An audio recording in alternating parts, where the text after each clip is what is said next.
From BS and Beer Media, it's Top of the Bleachers with Jason and Tucker.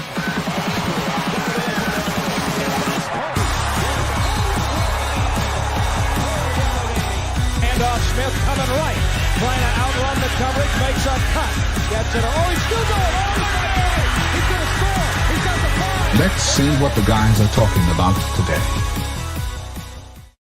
Oh, yo. Welcome to the Top of the Bleachers. It is May the 28th, a Wednesday, right? It is a Wednesday, yeah. My days are all confused. We missed a couple of days there. I'm all confused. So, but yeah, man, lots of stuff happened over the last few days. The NBA playoffs, some of the SEC meetings are going on. You got Terry Bradshaw throwing Chunky Rogers, all kinds of stuff, man. Bree won the Player of the Year award. Carter Knox came back. Ethereum did not. All kinds of stuff. So what's up, man? Happy Wednesday. Yeah. How are you doing? I think, first of all, we probably need to address the first annual Top of the Bleachers golf tournament. Okay. I want to say thank you to all you that showed up out there. Yeah. Not really appreciate everybody that participated. Yeah, not exactly ideal conditions. Not exactly ideal conditions. That's for sure. That's for sure. But it took the reason we missed Monday and Tuesday was because we were wrapping up the tournament. It's a 3-day tournament. So the results came in, and on the scramble side, Top of the Bleachers ended up winning the scramble side of the tournament. Yes, we did. On the individual, first, second, and third were actually in my group. So I thought that was cool. Yeah, it's pretty cool. Your group, huh? Yeah, they were in my group. So nice. Dude, I got home. It was 6 hours, and that is, you're hearing that correct. 6 hours of golf. I was so worn out. I got home, walked in, took a hot shower, and passed out until the next day. Like, I was out at like 7 o'clock at night and slept till the next morning. Goodness. I forget what I did. I think I took a nap when I got home, but I got back up. I think I was waterlogged. I think was what my problem was. Well, it took 6 hours because, we had a couple rain delays, lightning delays, basically. Yeah. You're going to get struck by lightning out there. Yeah, and this golf course that we played at, Eagle Crest in Alma, beautiful golf course. Probably one of my favorite golf courses. I would have loved to have played out there in much better weather. It's actually really pretty. Saw a lot of deer while we were out there. Yeah. But it was cart path only. And I think maybe all day long we hit 3 balls next to the cart path. So there was a lot of walking involved. A lot of walking, yes. So yes, my feet still hurt. Yeah, by the time we got done, it looked like I had my feet hanging in the swimming pool all day. They were just terrible condition. Yeah, but terrible. It was a lot of fun. It was a lot of laughs. Had a good time. I always have a good time when I play with my brother because I don't know anybody that hates himself more than my brother does when he's on the golf course. He just absolutely hates himself. Self-deprecating. I don't know why I play this game, And then he's got a home course that he plays all the time. And apparently, he plays like 4 days of really good golf, and then he goes out with us and he plays like crap. And I'm like, really? Yeah, no. You don't play like this all the time, because every time I see you, you don't play well. I know. You got to throw that in there every once in a while. I don't play like this normally. Yeah. It's like, oh, wow. I do. Yeah. I play like this every time I come. I don't know what the deal is, but same results. I'm looking for one or two shots during the day that just give me hope. You know, that's what I had a couple. I had I probably had a handful of decent shots. Yeah. But compared to the amount of times I swung the club, it was very low percentage. Yeah, but as compared to when we used to go, where we would top one for 15 yards and then shank one into the woods and then top another one and then So it's not that bad anymore. You're talking about the last time we played golf. No. Now at least we're like, oh man, we almost made the fairway. You know what I mean? Like it's we're getting closer. It's my point. You're missing you're missing the key point here is that we're getting better. You know, like we actually land somewhere where we can hit the second shot. You know, well, and I will give Eagle Crest this. Eagle Crest is very long. My bad. I hit the space bar. Apparently, the space bar triggers starts the show. Did not know. Eagle Crest is very long, and there were some tee shots where I'm hitting like the drive of my life and barely making the beginning of the fairway. So we're like Sure. It is a really long course, and I don't have the oomph that I had when I was younger. Now I got to kind of let the club do all the work, you know? Mm-hmm. And thank goodness. It's kind of degrading when you just like give it everything you got. And then you walk down to the women's tee and hit again, because that's where your ball's at. Well, I kept telling y'all we should just start down here. Nobody listened to me. Yeah. I'm not a fan of men and women's sports, so I wouldn't do it. I overhit a couple times, which is very surprising for me. I don't normally do that. I hit it too far or something, hit it over. Yeah, Big discovered his 3-wood while he was out there, ladies and gentlemen. He's never hit his 3-wood before. He pulls it out of the bag, and I don't think he put it down the rest of the day. He hit his 3-wood all day long. I was smoking them. I smoked that one. It was crazy. Yeah, I'm gonna use that club a lot. I hit a couple of greens, but even when I hit the green, it was still like a 40, 50 foot putt, you know. So yeah, I don't think we didn't have any birdies or nothing, did we? But to be honest, did we? I don't think so. We might have pulled one out on a scramble or something, but you know, whatever. To me, scrambles don't really count. I don't. I like playing a scramble because you're always hitting a better shot, you know, and it feels good in a scramble when it's your shot. Everybody's playing, you know. Yeah. But I'm not a big fan of the scramble because I don't feel like, because there can be a hole where I get to put down par, but I didn't contribute a shot the entire way. You know what I mean? Yes, I do know. But then you have a hole where like you play your shot like all the way to the hole, and you're like, I'm carrying this team, you know? Yeah. Temporarily. Yeah. But to be fair, I only get to play golf 4, maybe 5 times a year if I'm lucky. So if it's for me to expect my golf game to improve when I go out there is kind of ridiculous, considering I don't give myself a chance to improve or anything like that.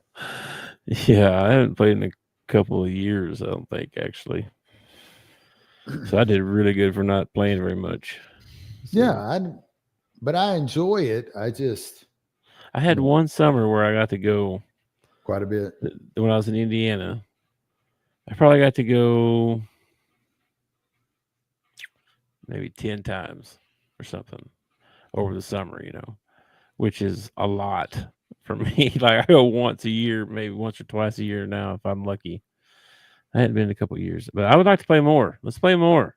When I was a senior in high school, I joined the golf team, which was a great decision because every day after school, we went and played 18 holes up at the country club. And I did not take advantage of that like I should have. I should have really been working on my game, and I was out there screwing around, So, Well, you must have learned something because when I met you, you already knew how to swing one.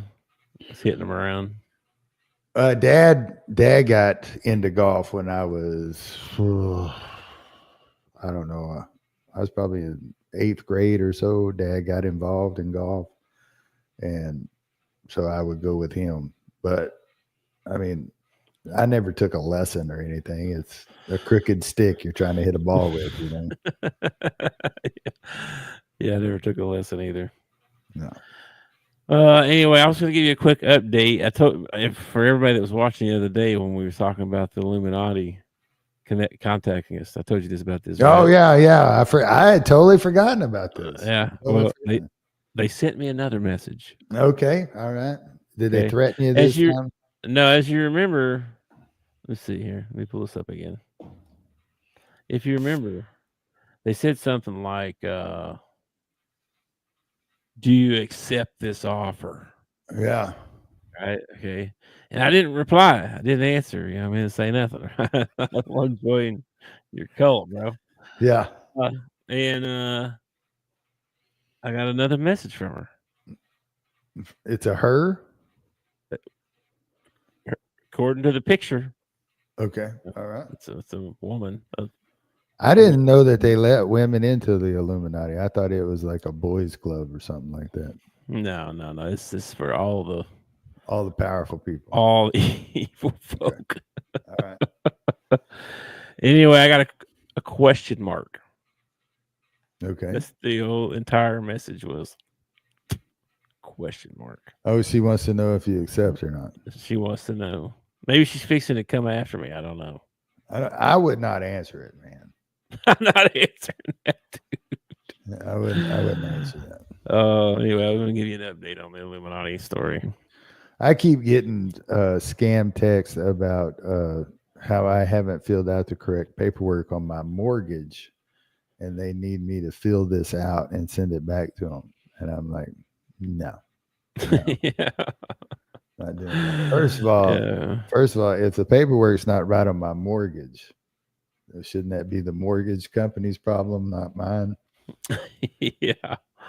And then I keep getting a text that now I work for the United States Postal Service, and I keep getting a text that says that I have a USPS package that they can't deliver because they need to confirm my address and phone number and everything. And we've had people show up at the post office holding their phone. Do I have a package up here? And the clerks always say the same thing. They're like, when did you give the post office your phone number? Your phone number and your address are not connected together. Like, because you're the government. You got all of our info, bro. Apparently, I have. You do. We talking about it's a big database somewhere of all our info. I'm about to go Theo Vaughn on you. Like I don't have it. Oh man. So, but the scam, I've noticed the scam texts have really picked up. Oh, they have for sure. All that stuff, man. Like, I mean, even like your bank, like they're gonna text you. Like, yeah, nobody really. You know what I mean? Like they're gonna call you or something. You know what I mean? They might email you, maybe, but even those are very, very tricky. You gotta be like they'll put one letter in there, and it's not from who you think it is, and they got you. Yeah. I can usually pick them out in my email because like you'll have kind of a small little portion of the email that it shows, and something in it will be like spelt all funky or something. I'll be like, no. Yeah, if they misspell something, or if you send me something in email, you are not getting connected. You're not getting contacted back, because the only thing I do in my email is clear my email. I have one email in my email that I keep, and that's my link to come here and do the show. That is the only thing in my email. I get a lot of emails, man. Bills, insurance, mortgages, stuff, all kinds of stuff. I get all kinds of emails that are semi-important. Then I get a ton of junk mail. I Ton. keep getting emails from eHarmony, and I'm like, I have never in my life signed up for eHarmony. Why is eHarmony sending me? I get another one that's like Christian Singles. Oh yeah. I was like, yeah, what's that one? Find a farmer or something like that. Find a farmer? I didn't know that. I'm not on that You list. see that show? There's a show, bro. There's a reality show. Oh, I want to marry a farmer. Yeah, something like that. I want to find a farmer or something like that. Yeah. The farmer's wife or something like that. Oh my gosh, it's hilarious. It's intense as can be though, with all these women in the same house. This one farmer. I've just seen clips from it, and there's like one of the girls shows up and like she's all girly and doesn't want to get her hands dirty, and he's like, "It's a farm." Yeah, I know. I know. Almost all of them have to like work their way into do it. Like it's hilarious. It's hilarious. And then there'd be a couple of them that are like, oh, like this one time they were heading cattle or something like that, and they were running through the chute. And then so they crap and stuff in there, like in the chute, like as they're coming through, they're in a big long line. You know what I mean? They're gonna crap. Yeah. Dude, they were freaking gagging, throwing up and stuff, and crawling out of there. I was like, "Oh my gosh!" Dude, that is like one of the least disgusting things on a farm. I know, right? Wait till you gotta stick your arm up there. You know what I mean? Wait until you walk into a chicken house for the first time. Oh my gosh, it's hilarious. Anyway, it's kind of sucks because you feel bad for the farm guy because he's this nice guy that's got a nice little farm. He's making his place there. And now he's going to try and bring some like cityfied person. And he's trying to pick them and not hurt their feelings and stuff. It's odd. It's very odd. It's like I can't feel bad for somebody who signed up for the show. In season 1, there was some guy from Missouri over like Cape Girardeau or somewhere. Yeah, it's a strange show. Anyway, I can't feel bad for anybody on reality TV because you signed up to be on reality TV. You decided to make your life, your courtship of your wife, public to everybody. Yeah, that's. You're kind of asking for drama in your life. A little bit. You want to find a good girl, go to church, farmer. They probably pay him pretty good for that, don't you figure? Oh, I imagine. Come bring your equipment out on my farm, disrupt my life, get all these city girls out in the dirt. Yeah, you're going to have to pay me pretty good. I'm going to have to be if you're a farmer, you may need that capital. Probably do. My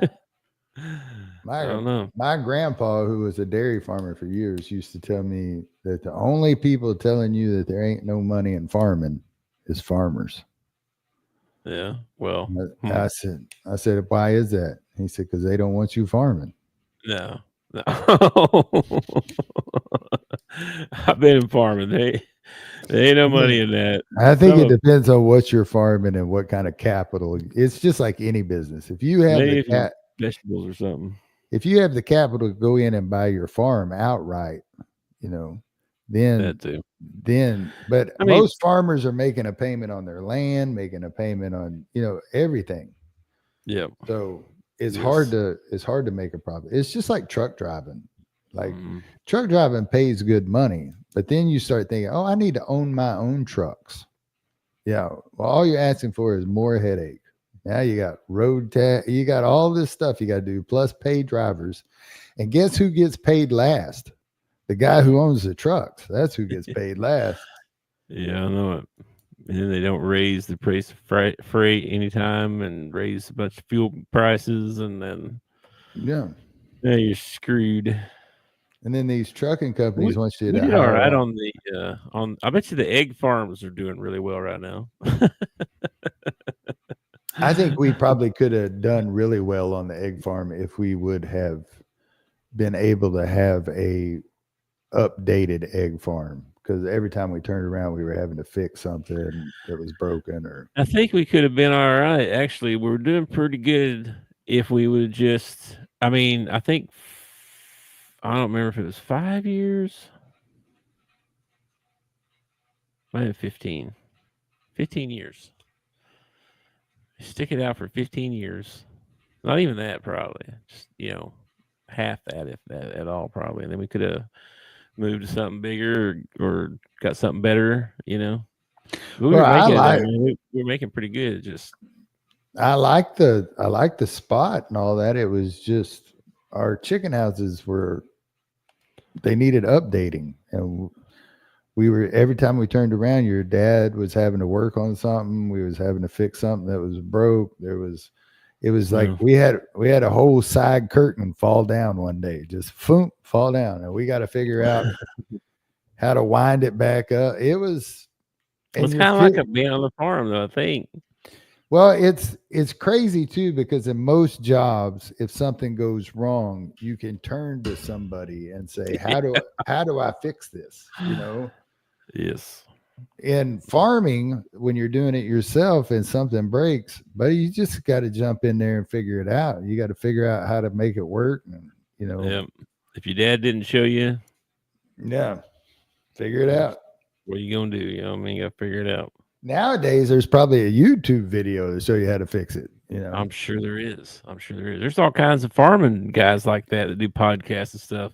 Sure. This one guy, I watched one guy that did nothing but Wyoming, I forget what it was called. he's got cattle and he was trying to get rid of the flies, and he did like a 3-part series on the best methods to get rid of flies. It was, it was crazy. This one guy in Wyoming was pretty funny. He used to be like a DJ or something, a disc jockey in a big city, and his wife's dad, I guess, got sick or something. They went back to help on the farm, and then he passed, and they just stayed. But it's a big ranch, actually. It's not a small thing. It's a big cattle ranch. So he's been documenting himself, learning stuff and figuring stuff out. And this is what I got to do today. And it's pretty interesting. You don't ever wake up on a farm with nothing to do. No. And you don't ever, the one thing about farming is that there's no vacations. Like, you can't just put the farm on hold for a week while you go on vacation. I mean, you are pretty much tied to that place. Yep. That's for sure. Well, anyway, I guess we didn't do a Memorial Day thing. Happy Memorial Day. All that. Thanks to all the veterans out there and stuff. Yeah. Memorial Day is we have Veterans Day and we have Memorial Day. Memorial Day is for all the ones that didn't make it home. So all the ones that gave the ultimate sacrifice for our country, which I really appreciate. Veterans Day is for everybody, all the veterans. Yeah. So I think Memorial Day is probably, I don't know. It's supposed to be a time when you reflect and think about being grateful for what has been fought for. And I think it's lost a little bit of its, depth or whatever. I saw the mayor of Chicago on Memorial Day made an announcement. Happy African Day. What's that? He was celebrating all the Africans that live in Chicago. Instead of Memorial Day? It was on Memorial Day that he decided to make this announcement. Okay. Well, anyway, it just irritates me. That's all. We had some other stuff happen over the weekend. The playoffs are out of control, bro. The NBA has turned into, both series are 3-1 now. Mm-hmm. And like nobody ever comes back from 3-1. Does you think anybody can come back? I think probably the Knicks have the best chance just because that series has actually been competitive. The other series hasn't even really been that competitive. They've been, pretty big wins. The Knicks have kept it close in every ball game and even pulled out one in Indiana, but I think they needed that one last night, and I'm probably gonna get hate mail over this, but I don't see Jalen Brunson as the dude. I don't think he's a number one. Yeah. I think he's a great number two. I'd love to have him as a number two on my team, but I don't think he's a number one. He turns the ball, especially in this series. He's turned the ball over way too much. Mm-hmm. He just hasn't played up. And I mean, he's had a couple of like 30-point games and stuff, but it's just, I don't know. Yeah, I know what you mean. Because like last night he had, 31 points, like you said, but he's at minus 16 while he's on the floor. You know what I mean? Yeah. Well, that's not good. The Knicks need other people to step up. Yeah.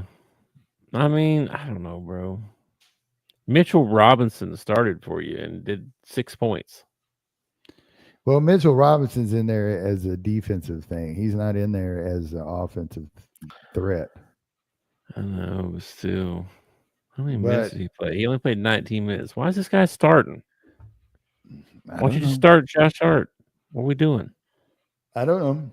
Karl Anthony Towns last night is like, I actually started to feel sorry for Karl Anthony Towns last night. It's like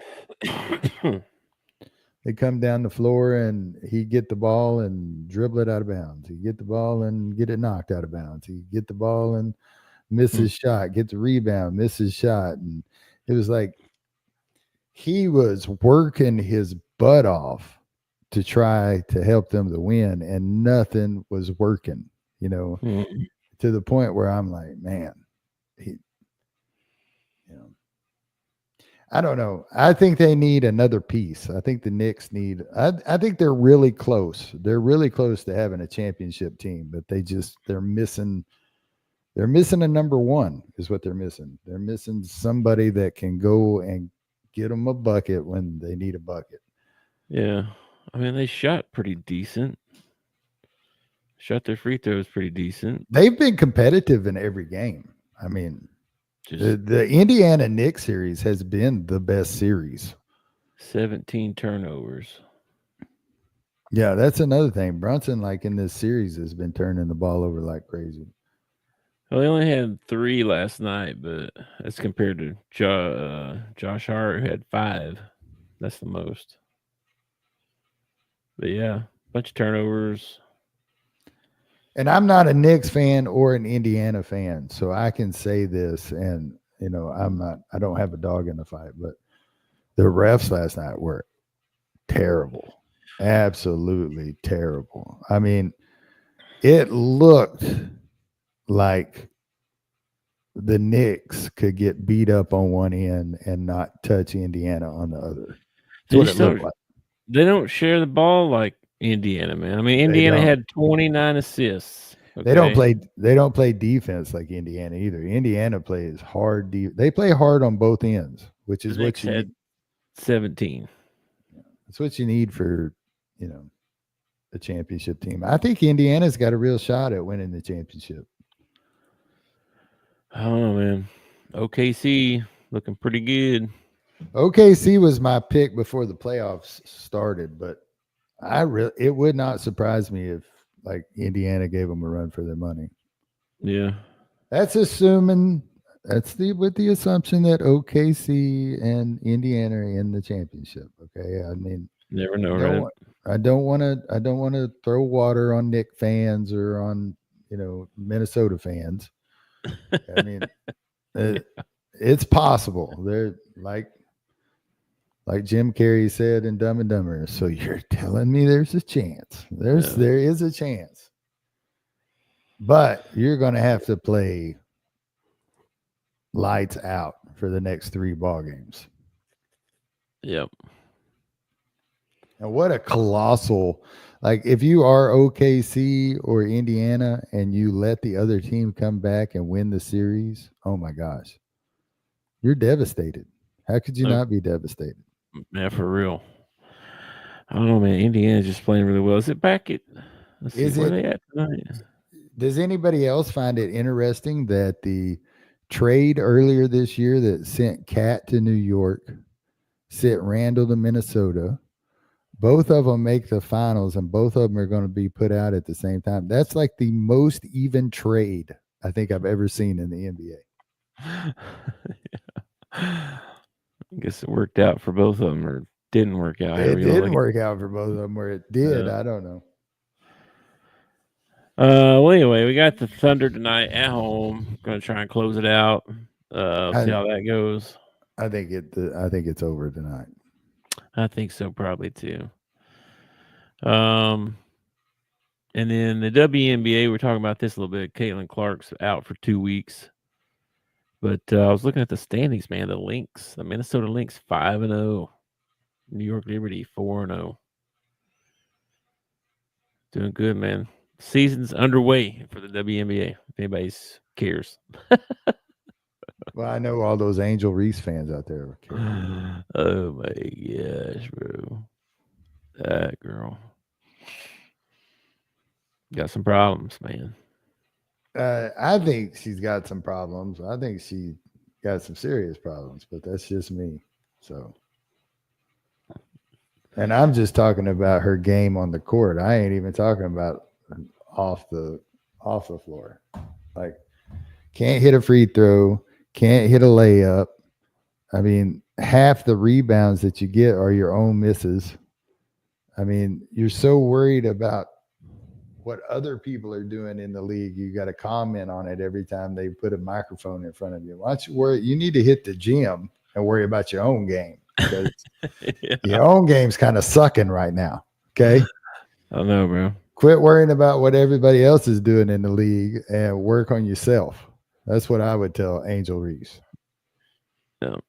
I just want to hit this Bradshaw story right quick. I don't know if you saw this or not. No, But in a radio interview with 103.7 The Buzz in Arkansas on Tuesday. Oh, wow. Bradshaw lambasted the Steelers for their interest in signing the 41-year-old. Yeah. That's a joke. That, to me, is just a joke, Bradshaw said. What are you going to do? Bring him in here for 1 year? Are you kidding me? That guy needs to go stay in California. Go somewhere and chew on bark and whisper to the gods out there.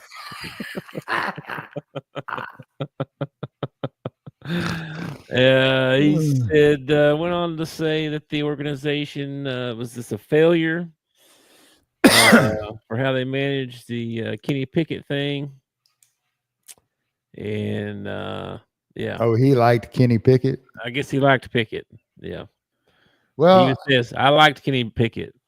I liked him at Pitt. I know him. I know what he's like. So well, I can't disagree with Bradshaw. I know he's old and he might have the beginning of Alzheimer's, but I really can't disagree with what he's saying. For the last 3-4 years, well, ever since Big Ben retired, whenever Big Ben retired, they've been putting a Band-Aid on it, putting a Band-Aid on it, putting a Band-Aid. What's Aaron Rodgers? He's another Band-Aid. Yeah. It's like address the situation and go get you a young quarterback and mold him. And for some reason, the Steelers refuse to do that. They keep bringing in people like Russell Wilson and freaking, Rudolph. Yep. Mason Rudolph was there for a while. And it's like, but who was the guy before Big Ben got there and he was a wide receiver and they tried to make him into Cordell Stewart? Yeah, the Flash or Slash. Yeah. That was a terrible experiment gone wrong. This is kind of that was in like the 90s, bro. Come on. Yeah, but then Big Ben showed it. That's what I'm saying. Like Terry Bradshaw. he goes on to rip the Steelers, man. He's like, he said when they got him to Pittsburgh, they didn't protect him. They didn't get him an offensive line. They wanted to run the football, but they didn't have an offensive line that could protect him. He didn't have any weapons. He had no wide receivers to speak of. And they throw him in there for 2 years, and you got an offense that doesn't fit and doesn't work, and they can't run because their offensive line's not even good enough for a run blocking team. Now they're saying Kenny Pickett is a failure. He wasn't a failure. The Steelers were a failure. I agree. I have to agree with him, man. And I am a Tomlin fan. Like, I really like Mike Tomlin. Yeah. And I don't know if this is him or if this is the GM or the ownership or what, but they just keep putting a Band-Aid on it. Keep putting a Band-Aid on it. It's the same ownership, so I mean, it's not. Yeah, the Rooneys have been. I mean, it's the Steelers. Like, they always make the right thing, do the right thing. You know what I mean? Or seem to, I think it's like the last, ever since Big Ben retired, I don't think they've been better than 9 wins. I don't know. Let me look it up. 9 or 10 wins is. Let me look this up here. I don't even remember what year Big Ben left. It's been a couple years now for sure. Pittsburgh Steelers. Let me see if will it tell me? Will it tell me this? I don't know if it'll tell me this. Oh, it will. Okay. So last year, that's this year. Last year, let's see what they did. I think they had 500. 1, 2, 3, 4, 5, 6, 7, 8, 9, 10. They had 10. Okay. 23.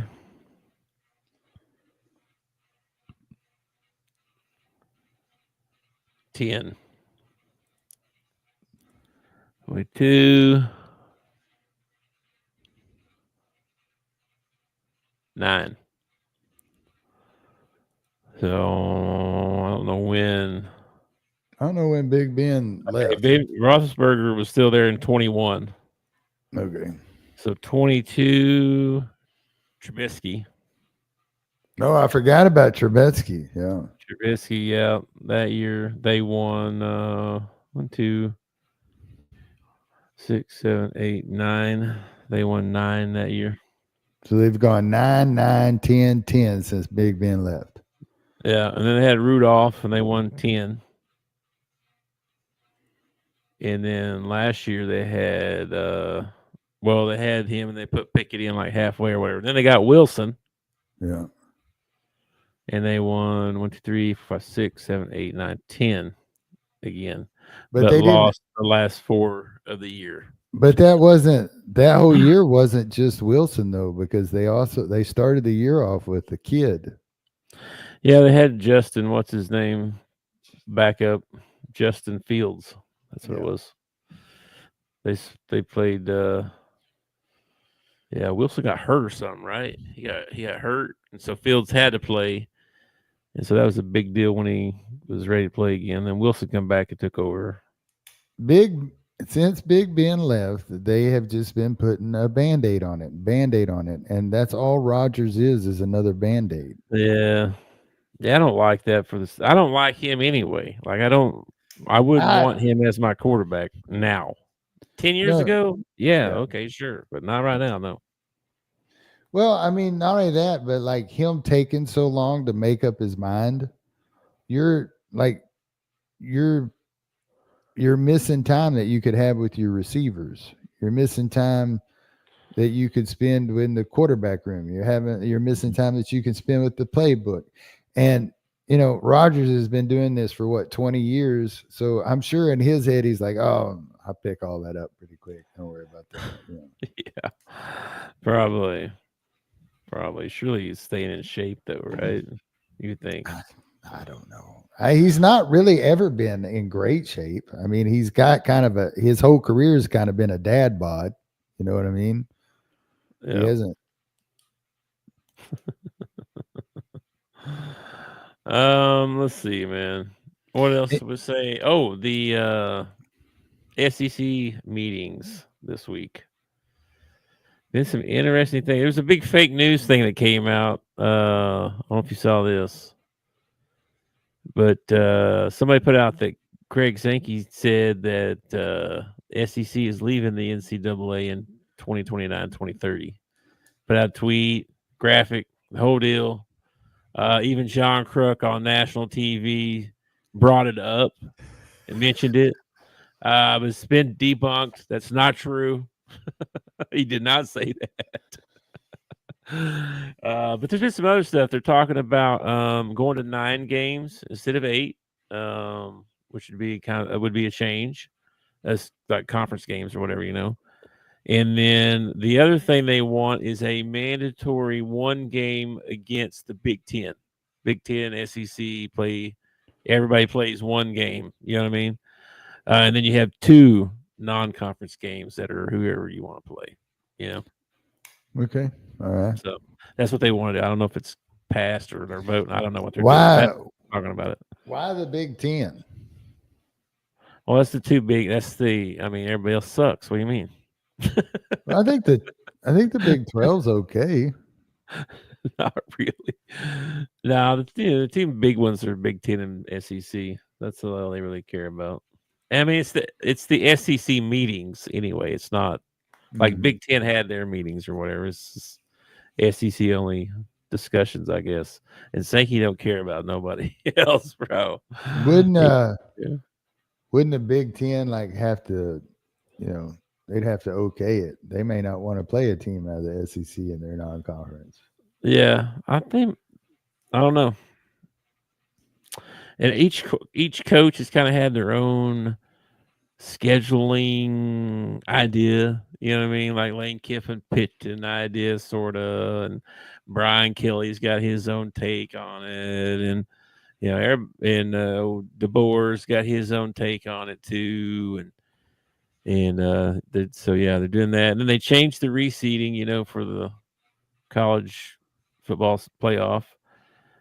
Sankey wants mandatory 4 SEC teams. 4 spots go to the SEC. 4 spots. And what was the other thing? I forget. There's all kinds of stuff they're talking about. None of it's happening or going to happen. I don't know. The 9-game thing might happen. I don't think Sankey has that kind of power. Does he? Yeah, he kind of does because nobody else is taking charge, and he can pretty much do what he wants to without. You got to have some approval from the schools probably to do something crazy, but he can come up with whatever he wants to. I don't know, man. I just heard a bunch of stuff. I didn't really get to dig into it. I just thought there's a lot of stories coming out of there. Let's see what we got here. Let's see. Here's the story. Here's the Sankey's talking here. Let's see. The future of the college football playoff, the SEC's own schedule, the transfer portal, and the NCAA itself. All these things are influenced by the fate of a multi-billion-dollar lawsuit settlement that hovers over almost every corner of college athletics, according to this story here. Let's see. A lot of quotes from the thing. I guess it felt like they were always kind of complaining about being 2 portals, right? Mm-hmm. Well, it doesn't seem like that's going to go away. Like they can't. I don't know if they just can't come up with a. I don't think it was complaining of the 2 portals. I think it was the complaining of the timing of the 2 portals. Like one of them was in the spring after you had done spring football and everything. Yeah. Okay. I don't. Here's the here's the college football playoff thing. The first thing it says is the SEC and the Big Ten will decide whether to expand to 12, 14, or 16 teams. And they'll ultimately have the final say on how many automatic bids and other conferences will receive. And among the proposals is one in which those two conferences will receive 4 automatic bids. So 4 for Big Ten, 4 for SEC. And then allots 1 automatic bid to 5 conferences at 11 at-large slots. They really want the 16. Lane Kiffin wants the 16 field.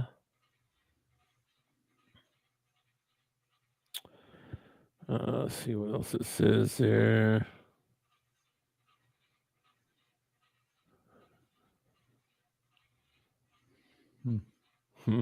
That's about it for that. I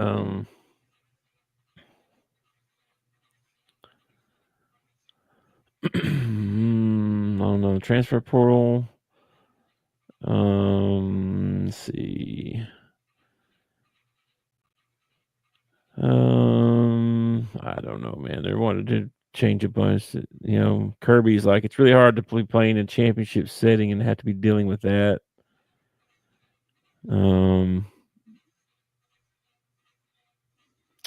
Yeah, I don't know. Here's the NCAA future thing. This is where most people at these meetings agree that the SEC isn't looking to break away from the NCAA completely. Then again, Sankey said, I've shared with the decision-making working group at the NCAA that I have people in my room asking, why are we still in the NCAA? So people are asking Sankey that, I guess. I don't know why we are either. They don't do anything but take money. That's all they do. Pretty much. They don't force anything anymore. Yeah. Let's see. They're looking to streamline decision making and put it. Blah blah blah. The current proposal for a slimmed down board of directors would give the 4 biggest conferences enough voting power to total 65% of the vote, even if the other 9 board members all disagreed. That's crazy, bro. That's crazy. 9 people are like, nah, we can't. That's not a good. We don't care what you. Who cares what you want, bro? Dude, we just let you sit here, okay? Drink your coffee and shut up. I'm kidding. That's wild. That might not be enough. Sankey went on to say, I think 68% is a number that's been on our mind, because you can't just have someone walk away at the level among 4 and everything stops. Sankey said a formula that would give 3 of 4 conferences the voting power to pass legislation. We need to talk through those things in depth. Anyway, a lot of stuff they're talking about. Sounds like the 9-game thing might actually happen, where we play 9 SEC teams. And it sounds like the Big Ten and SEC play 1 game each year too. Probably home and home, you probably figure. Yeah. When that happens, when that rule comes along and they set that schedule, my prediction is our first draw will be Ohio State.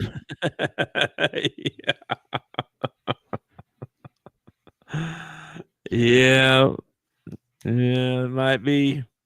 It's gonna be. You watch. Well, it's not next year. Why does Ohio State get to play Arkansas every year? This year it's Texas. They got to play Texas, and Ohio State play first game of the year, I believe.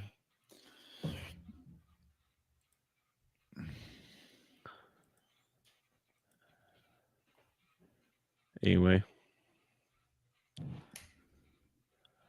let me see here. Yeah, top 25. No. Let's see SEC. So let's see. Week 1, yes, Texas, Ohio State at Ohio State.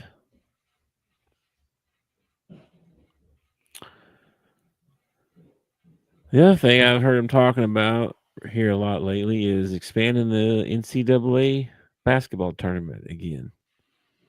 They're wanting to go 72, 76 teams. Why? I don't know. I mean, I Team agree. Why? Team 76 ain't going nowhere. Why are we letting in 76 schools? Team 68 doesn't go anywhere right now. Like, if Yeah. anything, they should make it smaller and it would be more, harder to get into and better teams in there and all that. Like, don't make it bigger. They're not going to give away more revenue. But I think it's fine where it's at. I think the play-in games are stupid. That's just my opinion. You got to play one extra ball game, and you usually get beat in the next round. It's silly. And then their play-in games aren't even for I don't know who came up with this, but one play-in game is for 2 15 seeds, and the other playoff games are for 2 11 seeds. Who the hell came up with that? Like, if you're playing in a play-in game, you are a 15 seed. I'm sorry. Or 16. Or 16, yeah. Yeah, or something. Yeah, I don't know, man. I just think it's like, you can't say North Carolina should have been in the tournament, and you would have had 8 more teams worse than them that got in. You know what I mean? The team the only team that could probably make a case this year would be Texas, and they didn't go very far after they won their play-in game either. It's silly, man. It's silly. It is. I agree, man. It's just. And they probably want to do it because on a year like we had last year where you got 11, 12 teams from the SEC that make the tournament, well, if we expanded to 78, we can squeeze in some more of these mid-May. Well, they ain't going nowhere. It's just it's dumb. Okay. If you want to have a play-in game, have a play-in tournament. Or have the NIT before you have the NCAA tournament, and then let the winner of the NIT in. There you go. There's your sacrificial lamb. Yeah. Yeah. It's just I don't think there's any reason. If you had precedent where a 15 or 16 seed consistently gets to the Final Four, then yeah, let's make the tournament bigger, let in more teams. But that doesn't happen. No. There's no point in it. And the way the Neil's going too, I mean, it's not, it's. I feel like the parity is going to get bigger and bigger and bigger. If you don't have a $10 to $20 million roster, you're not going to be in 50. Not just that, but you could see a boost in the mid majors because of NIL, because kids that normally would get to sign to a big D1 school can't go there anymore because their roster is full with, $1 million. So a freshman has to go to a mid major in order to get in the transfer portal and get picked up the next year. So you could see some really good players in the mid majors, but they're not going to be there for long. If they're really good in the mid-major, they're going to jump in the transfer portal. They're going to be gone. So you might get some freshmen that hit the mid-majors that are really good freshmen, but that's about it. If the trend of kids coming back to school continues and it gets to be more and more, like if it was nobody ever went to the NBA early, that would be crazy. Yeah. I mean, I would feel like that would make a lot of teams better, especially the mid-majors. Yeah, basketball would get a lot better. That's why basketball was better in the 80s and the 90s, because you had less kids that left early, Yeah. Jordan didn't leave till after his junior year. Leitner stayed for all 4 years. Grant Hill stayed for all 4 years. Just you had players that actually, I hate to cared about the logo, man. They did. They cared about their school. They weren't. It just, and the criteria to get into the NBA, because the NBA didn't have the G League and everything. So the criteria to get into the NBA was higher. Yeah. So you had to stay in college and become better before you could go to the NBA. Now they'll take, a kid after 1 year and throw him in the G League, and he can get better there instead of staying in college. Yeah. Very true. Anyway, see what else we got. I got any breaking news before we go here? Let's see. Well, before we go, I'd like to give a shout out. Phil Robertson died yesterday. He did. Just want to give a shout out to Mr. Beard himself, Duck Dynasty Commander Phil Robertson, 74 years old. Did you know he played football at Louisiana Tech? I didn't know that. Yeah. Was actually pretty good, apparently. I think I did hear that, yeah. They have a movie out called The Blind. If you ever get a chance, you ought to watch it. It's kind of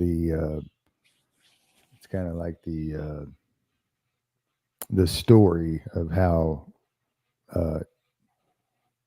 Phil Robertson grew up, became, started his company, his kids, all that stuff. Yeah, I've seen a couple of different things on him. Yeah, Miss K, at one point in his life before he found the Lord, Miss K was getting ready to leave him. Yeah.